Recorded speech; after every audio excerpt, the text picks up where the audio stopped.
Assalamualaikum warahmatullahi wabarakatuh.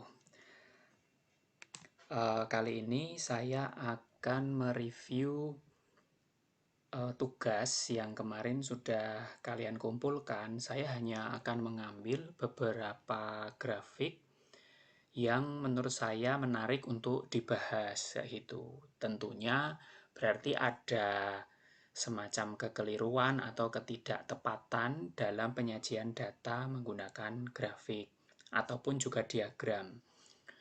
Nah, misalnya sekarang kita perhatikan grafik berikut. Ini saya sudah tidak ingat ini grafiknya yang buat siapa, tapi yang penting adalah kita mencermati tampilan dari grafik ini. Coba kita maknai. Grafik ini tentang data terkini jumlah korban virus corona di Indonesia. Di bagian yang horizontal ini adalah tanggal ya, dari sejak Selasa 17 Maret sampai dengan Kamis 16 April. Kuning itu untuk positif corona, hijau untuk sembuh, dan merah untuk meninggal. Nah, kalau kita melihat ada semacam keraguan itu di bagian sini. Kalau dilihat di sini kan ceritanya data naik begitu ya. Data naik. Nah, yang ini data lurus itu kan berarti kasusnya ada di 0, berarti kan tidak ada lagi. Nah, apa iya di Indonesia selang dari hari Jumat 27 Maret sampai Kamis 16 April itu tidak ada yang terinfeksi positif corona? Kan tidak mungkin. Jadi dalam penyajian data itu tidak bisa terlepas dari konteks. Demikian juga dengan ini. Ini data sudah oke ketika merepresentasikan suatu kenaikan, tapi tiba-tiba terus ke nol. Nah, jangan-jangan pada saat membuat chart ini, grafik ini, itu data sejak Jumat ini tidak terinput dengan baik. Itu review pertama. Kedua, data ini sekilas sudah bagus ya. Jadi untuk melihat suatu pertumbuhan selain menggunakan diagram grafik boleh juga, atau garis ya, boleh juga menggunakan diagram batang. Ini bisa juga menunjukkan suatu pertumbuhan.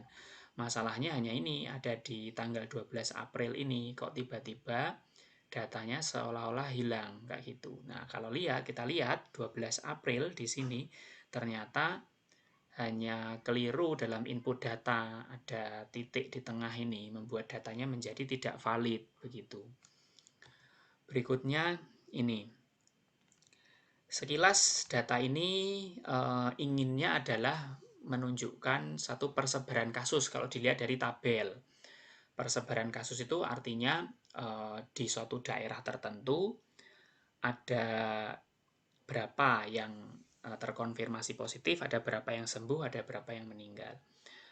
Nah, masalahnya adalah ketika dijadikan diagram dan itu adalah diagram grafik, maka menjadi tidak relevan. Diagram grafik sekali lagi itu untuk menunjukkan suatu tren, apakah naik atau turun.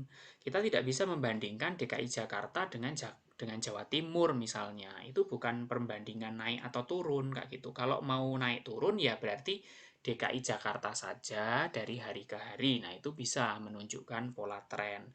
Jadi, kekeliruan di sini adalah kekeliruan dalam memilih medianya, memilih bentuk diagramnya. Harusnya bukan diagram grafik atau garis. Berikutnya ini. Ini adalah data produksi kakao Indonesia dari 2016 sampai 2020. Nah, kalau data produksi ini dari tahun ke tahun, itu dijadikan grafik itu baru cocok karena itu suatu tren kayak gitu, ada naik atau turun begitu. Tapi di sini malah menggunakan diagram lingkaran atau pie chart. Nah, ini kan tidak bisa dimaknai dengan bahwa itu telah terjadi suatu peningkatan atau penurunan. Pie chart itu lebih ke proporsi.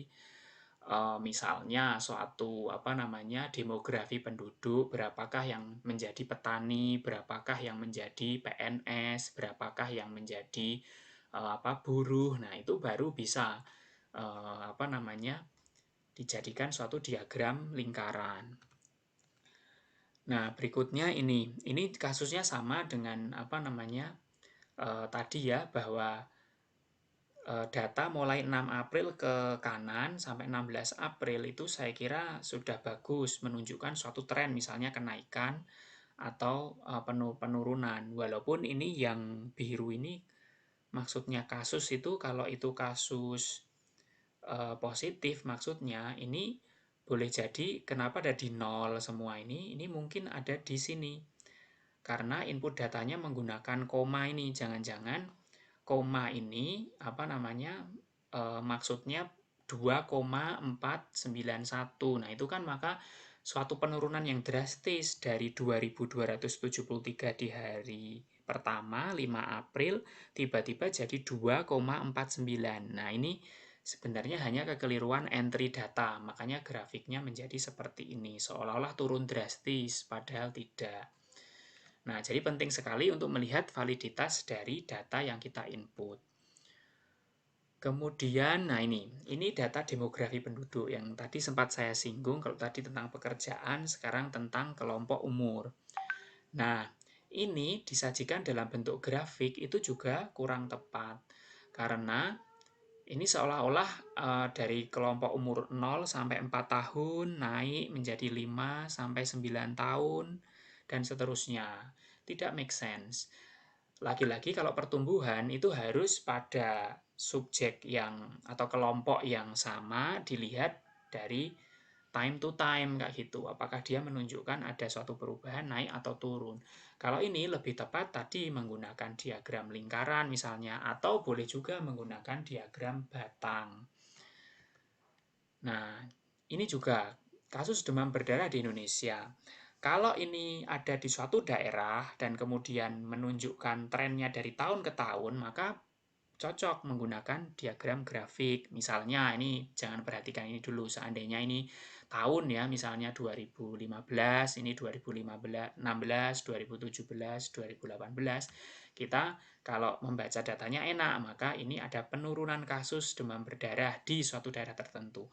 Masalahnya ini adalah data daerah dibandingkan dengan daerah lain, Jawa Timur dibandingkan Jawa Barat, Nusa Tenggara Timur, dan Sumatera Utara. Maka ya tidak cocok kalau menggunakan diagram garis atau grafik seperti ini. Kemudian, nah ini kalau ini lebih ke teknis ketika membuat chart ya. Jadi chartnya jadi tidak muncul. Bisa jadi pada saat prosesnya tidak sempurna.